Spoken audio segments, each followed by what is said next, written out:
అమ్మవారి శివుడిని ఆక్షేపించింది ఏమనో తెలుసా? నీకు కట్టుకుందుకు బట్టలు కూడా లేవు, సరిగ్గా దిగంబరుడుగా ఉంటావు, నేను కాబట్టి చేసుకున్నాను, నేను ఎవరు చేసుకుంటారు?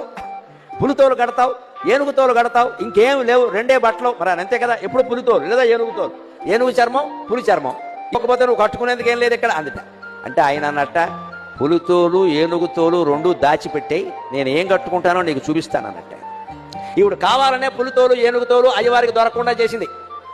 ఇప్పుడు స్నానం చేసి వచ్చింది కైలాస మానస సరోవరంలో. ఆ తువ్వాలు ఉంటుంది కదండి, అమ్మవారు తుడుచుకున్న తువ్వాలు, అది ఆరేసింది అక్కడ. ఆయన వెంటనే దాన్ని ధరించాట వస్త్రంగా. అమ్మవారు స్నానం చేసి తుడుచుకున్న తువ్వాలని శివుడు ధరించాడు. అదేమిటి అంటే, ఇది అచ్చం పులితోలు ఏనుగుతోలు రెండు కలిపినట్టుగా ఉంది అన్నట్టు. ఎందుకని? అమ్మవారు ఒంటి నిండా పసుపు రాసుకుంది కాబట్టి ఆ తువ్వాలకి పసుపు చారలంటే. అమ్మవారు కస్తూరి తిలకం దిద్దుకుంది కాబట్టి కాటుక పెట్టుకుంది కాబట్టి నల్లటి చారలు కూడా అంటే, నల్ల చారలు పసుపు చారలు ఉంటే పులితోలే కదా అన్నట్టు. అదండి.